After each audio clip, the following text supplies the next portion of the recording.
Bendito sea el dulce nombre de Jesús. Hola, amado, Dios te bendiga. En el día de hoy tengo una delicadeza para ti, una delicia espiritual. Invité a un siervo amado, amigo mío de muchos años, a que nos trajera una palabra. De verdad, él estaba supuesto a darme algo para la entrada del año, despedida de año, nuevo año, pero se encontraba en una crisis de salud y no pudo grabar. Y le dije, tan pronto te sientas mejor y seas capaz, avísame. Y el saludo para Año Nuevo se ha convertido en un tremendo mensaje que estoy seguro, seguro, que te va a bendecir. Este hombre tiene un depósito de Dios en su vida, una palabra y una trayectoria de testimonios, de fidelidad, de luchas, de pruebas y de victorias. Y sé que esta palabra viene como anillo al dedo. Vamos sin más preámbulo a escuchar este poderoso mensaje con el pastor Juan Tavares Peña. Juan.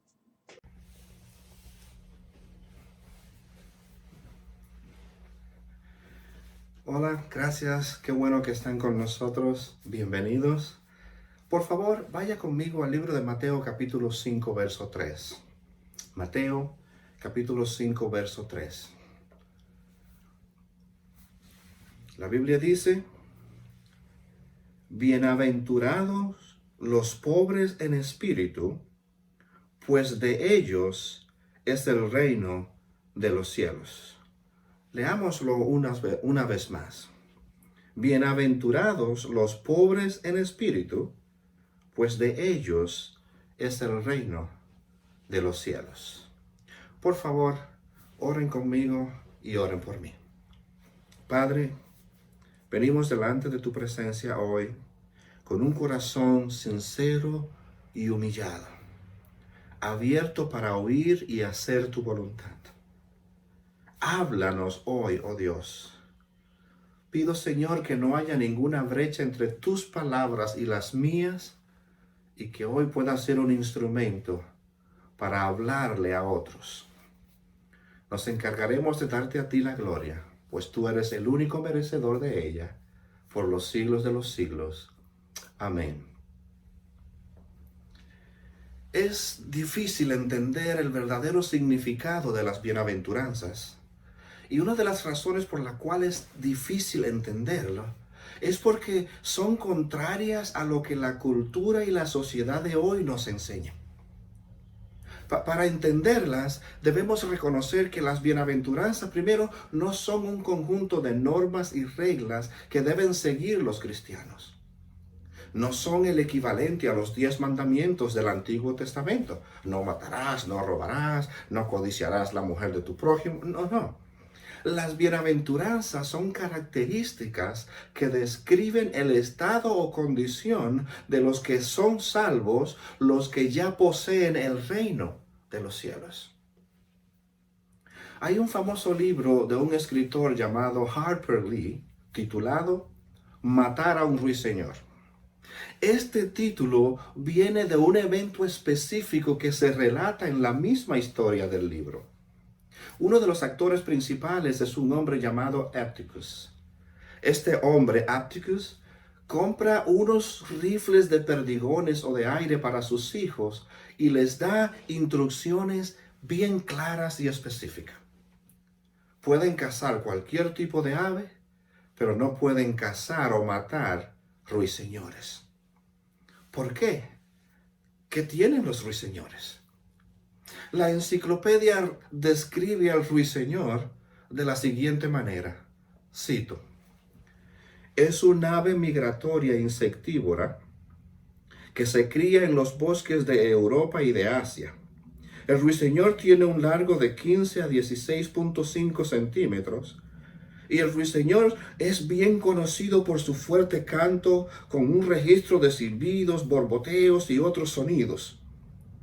Aunque también canta durante el día, tiene el hábito poco común de cantar hasta bien entrada la noche.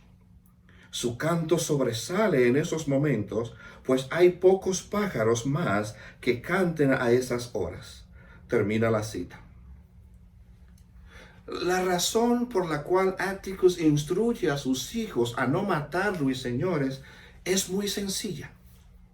El ruiseñor, a diferencia de otras aves como aves de rapiña, el halcón, el águila, el ruiseñor es una ave completamente indefensa. No le hace daño a nadie ni a nada. Lo único que hace es producir una maravillosa y espectacular sinfonía con sus silbidos y borboteos y otros sonidos que podrían calmar la más ansiosa y desesperada alma.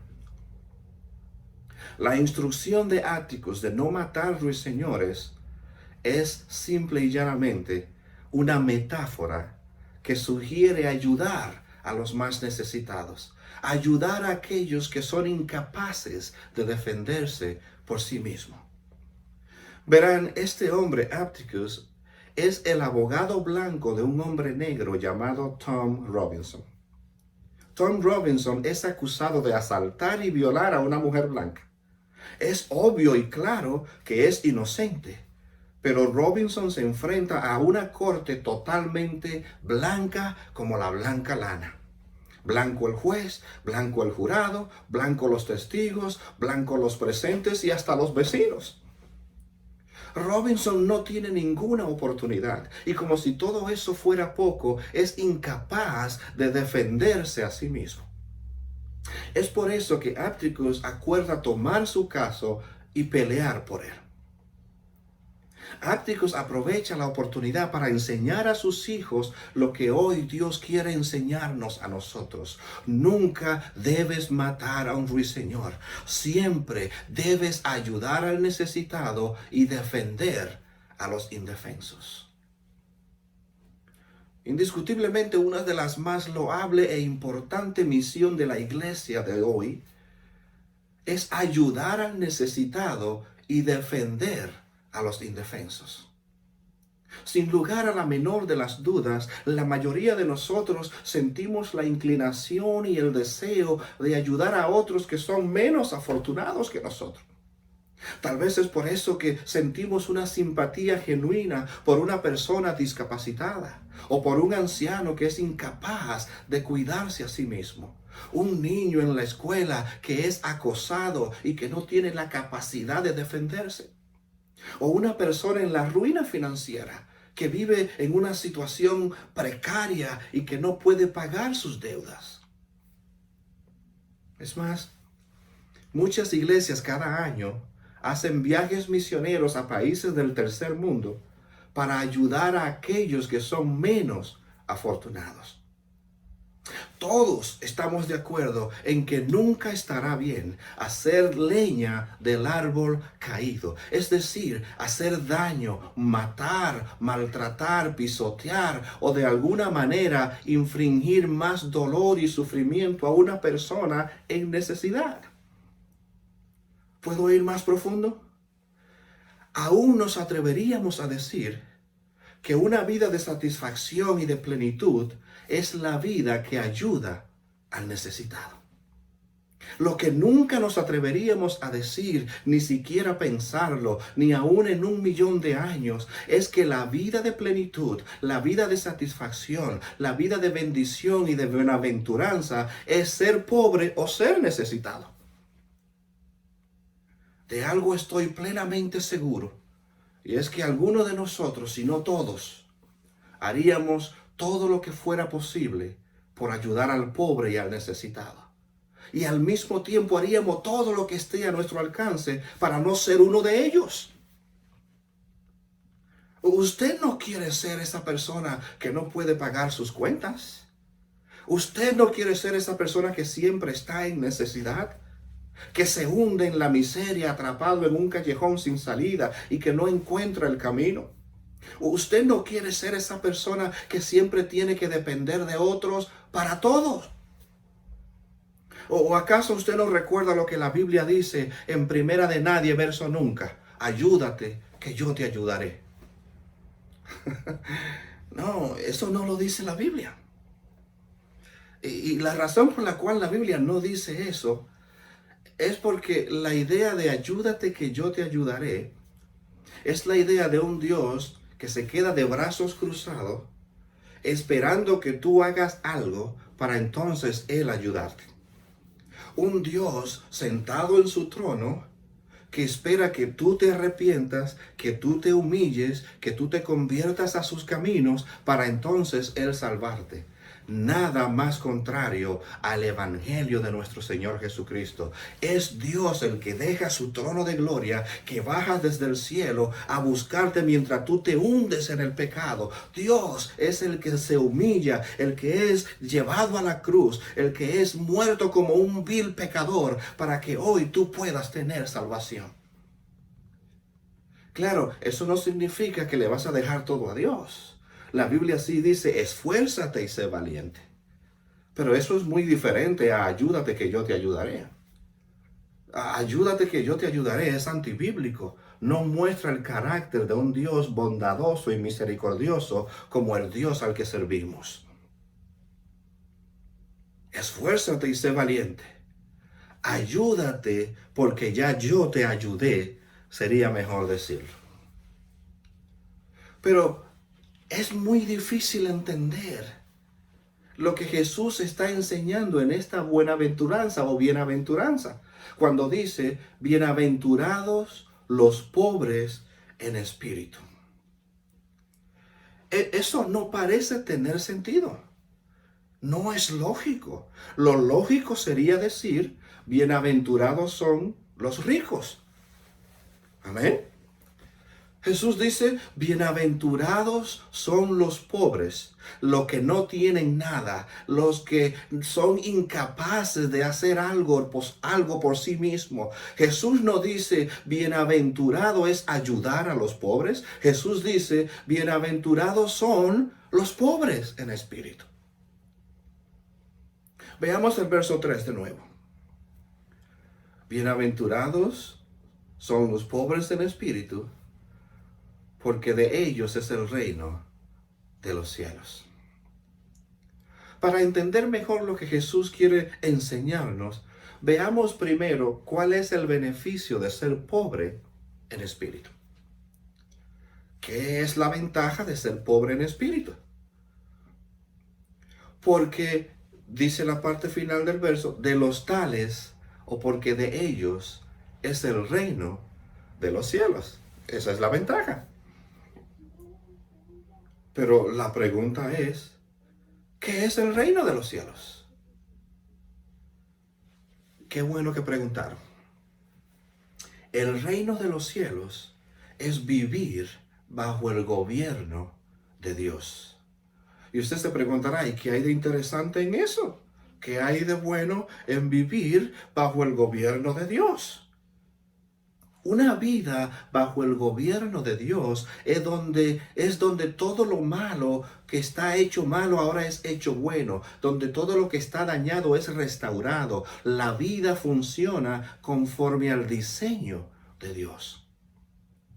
Miren lo que dice la Biblia en Mateo 4:23. Dice, y Jesús iba por toda Galilea enseñando en sus sinagogas y proclamando el evangelio del reino y sanando toda enfermedad y toda dolencia en el pueblo.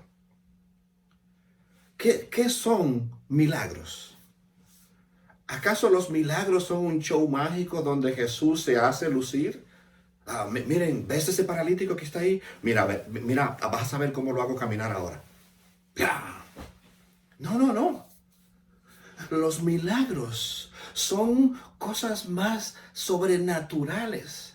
Los milagros no son más que hechos sobrenaturales donde lo que está roto es dañado y es quebrado, ahora es restaurado a su estado original. No se supone que seas ciego, recibe la vista. No se supone que seas un adicto, sé libre. No se supone que seas un enfermo, sé sano. No se supone que mueras o que estés separado de Dios. El hombre fue creado para vivir eternamente. Todas estas cosas que hemos visto y hemos leído son no más que el resultado de la caída del pecado. Jesús está demostrando que Él es el verdadero Mesías. sujetando la creación y poniendo todas las cosas de nuevo en su orden. Esto me recuerda a Juan el Bautista. La Biblia dice que Juan el Bautista está en la cárcel y se pregunta si se habrá equivocado y habrá anunciado al Jesús correcto. Entonces él manda a sus discípulos a preguntarle a Jesús si él es el Mesías. Jesús le dice, vayan y díganle a Juan que los ciegos ven, los paralíticos andan, los leprosos son sanados, los sordos oyen, los muertos resucitan y a los pobres les he anunciado el Evangelio. Díganle a Juan que el reino de los cielos, el reino de Dios, está aquí. Ese es el reino de Dios. Jesús está ofreciendo aquí el reino de los cielos, una vida bajo el reinado de Dios, donde lo que está roto es restaurado. En el presente, Dios restaura nuestras relaciones, restaura nuestra fe en medio de la desesperación y nos hace vivir una vida con propósito. En el futuro todavía ha de restaurar. Romanos 8 y en Apocalipsis 21, allí la Biblia habla de un día cuando la creación estará bajo el reinado de Dios, donde la muerte, la enfermedad, la injusticia y todos los efectos del pecado dejarán de ser. Todo funcionará de acuerdo al diseño y al conforme al diseño de Dios. Aleluya. Ese es el reino de los cielos. ¿Ok? Si ese es el reino de los cielos, entonces, ¿quiénes entran en él? ¿Cuáles son las características de los que entran en el reino de los cielos? Ya lo leímos en Mateo capítulo 5, verso 3. Los pobres en espíritu, porque de ellos es el reino de los cielos. La primera característica de los que entran al reino de los cielos es ser pobre en espíritu. Jesús no está hablando de pobreza física, sino de pobreza espiritual. Pobre en espíritu significa ser una persona reducida a una total destitución espiritual y que eres espiritualmente un mendigo, que está espiritualmente en bancarrota. Ahora, es importante notar lo que no es ser pobre en espíritu. Ser pobre en espíritu no es tener una baja autoestima de ti mismo. Ay, yo no valgo nada. Ay, qué pobre soy. No. No es tener una baja autoestima de ti mismo. Soy un inservible, un miserable. Eso no es ser pobre en espíritu. Ser pobre en espíritu no es un tipo de personalidad. Ay, esa persona es tan tímida, mira, no le hace daño a nadie, qué tranquila, qué nerviosa se pone delante de los demás, es una persona muy reservada. Eso no es ser pobre en espíritu. Ser pobre en espíritu no es ser una persona insegura, cobarde, o no es tener una falsa humildad. No. Ser pobre en espíritu no es algo que tú puedes producir por ti mismo. Pobre en espíritu es darte cuenta de que delante de Dios eres solo un ruiseñor, completamente incapaz de ayudarte a ti mismo espiritualmente y que solo Dios puede salvarte. Eso es ser pobre en espíritu. Ahora veamos cómo encaja esto en los milagros de Jesús. Jesús está enseñando acerca del evangelio del reino, la gracia radical, la gracia incomparable, la inmerecida, la que perdona una deuda tan grande que ni en 1,000 millones de años pudieras haberla pagado y Dios te la perdona. Gracia radical. Pero también está haciendo milagros. Si el reino de Dios es donde todo es restaurado, es decir, milagros, entonces solo los que están rotos y quebrados pueden entrar al reino de Dios. Yo no sé para usted, pero para mí esas son buenas noticias. Si el reino de Dios es donde las cosas se ponen en orden, entonces los únicos que pueden entrar son aquellos que no tienen todo en orden.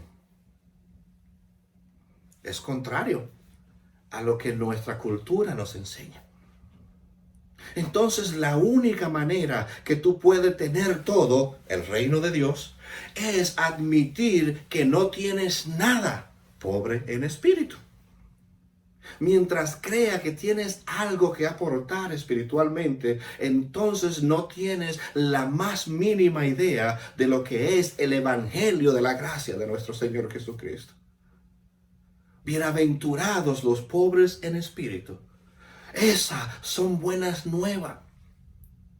Pero eso es muy raro, suena muy raro para el mundo de hoy. Vivimos en una cultura donde peleamos por nuestros derechos, exaltamos nuestros partidos políticos y nuestras agendas personales, buscamos el poder, el control. ¿Puedo ir más profundo todavía? Lo que es más triste es que esta realidad es cierta aún dentro de nuestras iglesias. Es triste pensarlo, es triste reconocerlo, pero tenemos nuestras iglesias llenas de letreros y dicen bienvenidos, cuando en realidad no lo decimos de corazón. Creemos que la iglesia es para aquellos que tienen todo en orden, no para aquellos que viven una vida llena de problemas, derrotas y fracasos. Construimos grandes y hermosas iglesias para ayudar a los ruiseñores siempre y cuando no vuelen dentro de nuestras iglesias. Debería darles vergüenza a esas iglesias que crean una cultura en la que los pobres, de los cuales es el reino de los cielos, no son aceptados dentro de las iglesias. Tarde o temprano debemos aceptar la dolorosa verdad de nuestra inadecuada e insuficiencia espiritualidad. Debemos llegar a un punto en el que se corten esos esfuerzos espirituales con los que tratamos de levantarnos por nosotros mismos y aceptemos que no podemos agregar ni siquiera una pulgada a nuestra estatura espiritual. Dejemos de tratar de impresionar a Dios ofreciendo una religiosidad que le da náuseas a Dios. Aceptemos que somos mendigos espirituales, que necesitamos la gracia redentora. ¿Cómo entonces me vuelvo pobre en espíritu? ¿Cómo llegar a ser pobre en espíritu? Pobre en espíritu no es algo que tú puedes hacer por ti mismo, sino que es algo que se expresa con naturalidad. Nótese que esta bienaventuranza no es un mandamiento o una orden. Jesús no dice, sé pobre en espíritu. No. Si vas a una hermosa playa y observas un maravilloso atardecer, yo no tengo que ordenarte que te quedes sin palabra ante tan exuberante y majestuoso panorama. No, yo no tengo que decírtelo. O si te dejo probar un mangucito con queso frito, salami y una cebollita por encima, yo no tendré que mandarte a gritar gloria a Dios y aleluya. Es algo que sale naturalmente dentro de ti, producto de la majestuosidad del momento que estás viviendo. Entonces, ¿cómo puedo ser pobre en espíritu? Qué bueno que preguntaste. Primero, entendiendo la grandeza de Dios. Un simple y pequeño destello de Dios hizo que Isaías cayera como muerto y exclamara, ¡ay de mí! Soy pecador inmundo y dentro de un pueblo inmundo. Solamente un pequeño destello de la gloria de Dios lo hizo reconocer su condición de pecado. No solamente él era pecador, sino que vivía entre gentes pecadoras. En Apocalipsis, Juan cae repetidas veces postrado ante la grandeza y la revelación de Jesús. Nadie tiene que mandarte a ser pobre en espíritu cuando te encuentras ante la majestuosa y santísima presencia de Dios. Es algo que sale por ti mismo. Es un espejo en el que te ves, y al ver la majestuosidad y la santidad de Dios, no te queda más que reconocer que delante de su presencia eres menos que nada. ¿Cómo puedo ser pobre en espíritu? Entendiendo la grandeza y la majestuosidad de Dios. Eso producirá en ti pobreza espiritual. ¿Cómo puedo ser pobre en espíritu? Entendiendo la magnitud de tu pecado. Reconociendo que eres pecador, incapaz de salvarte a ti mismo, que la gravedad de tu pecado fue tal que el mismísimo Dios tuvo que sufrir la dolorosa y horrenda muerte en una cruz para poder pagar el precio de tu maldad. No es simplemente reconocer que eres pecador, pero que tu pecado no es tan grande como el de Maruca. No, es reconocer que tu pecado no es algo sencillo o simple, no es una mentirita blanca, no es un pecadito bajito, es que has ofendido a Dios de tal manera que no hay manera que puedas ganar su favor y que fue necesario que Él mismo, Dios, descendiera desde su trono, bajara hasta la tierra, se humillara hasta la muerte y muerte de cruz para que tú pudieras hoy ser salvo. Reconocer tu pecado, reconocer la magnitud de tu pecado, es realmente como te puedes convertir en un pobre en espíritu. Es reconocer primero la grandeza y la majestuosidad de Dios, luego la gravedad de tu maldad y tu pecado. Y tercero, entendiendo la esencia del Evangelio. Recuerda lo que tuvo que pasar para que la salvación fuera una opción: la muerte de Dios.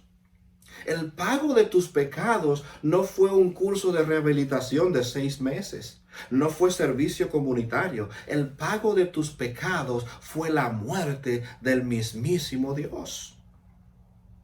Permíteme ponértelo de esta manera. Eres tan pobre en espíritu que la única manera de que tú pudieras entrar en el reino de los cielos fue que Dios mismo se convirtiera en pobre en espíritu por ti. Esta es la esencia misma del Evangelio de nuestro Señor Jesucristo.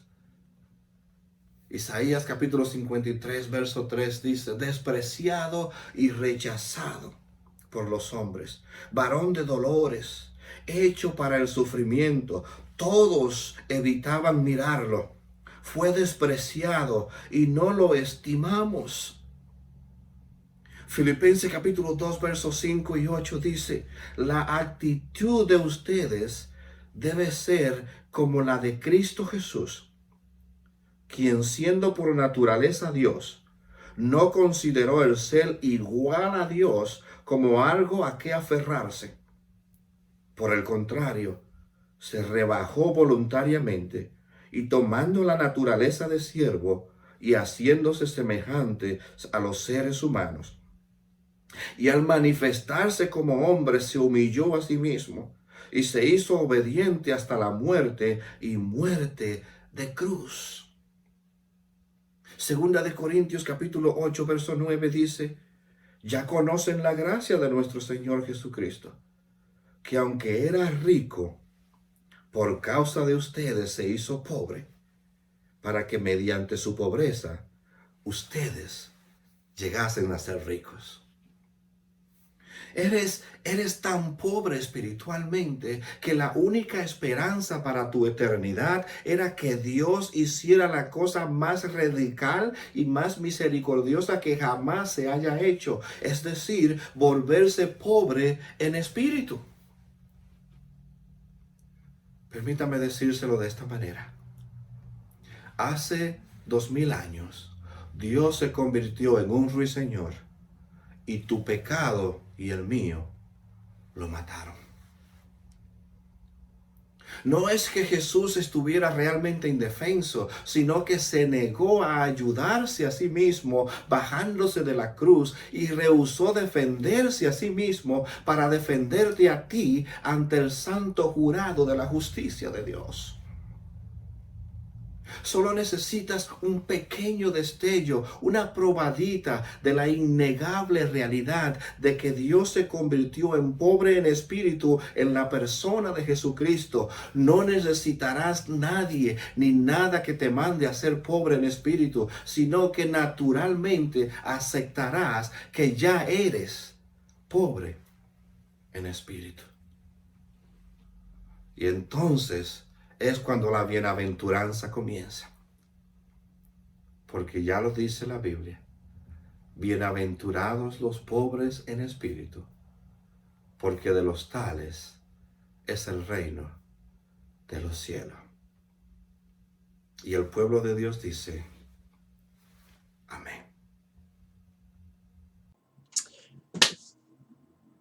Padre mío, carros de Israel y su gente de a caballo. Te dije que esta palabra iba a ser poderosa, que te iba a bendecir. A mí me bendijo cuando la escuché. Qué lindo saber que Dios nos acepta. Nos ha hecho aceptos en el amado y que la condenación no viene de Dios. La aceptación. Eso es lo que Cristo representa para el ser humano. Dios diciéndonos a nosotros pecadores, vengan a mí, que yo voy a hacer de ustedes nuevas criaturas. Qué lindo, bendito sea el Señor. Bien, amado, aquí no queda más nada que hacer excepto despedirme como de costumbre, deseándote lo mejor que un ser humano le puede desear a su prójimo. Mi hermano, mi hermana, que Dios te bendiga. Chao.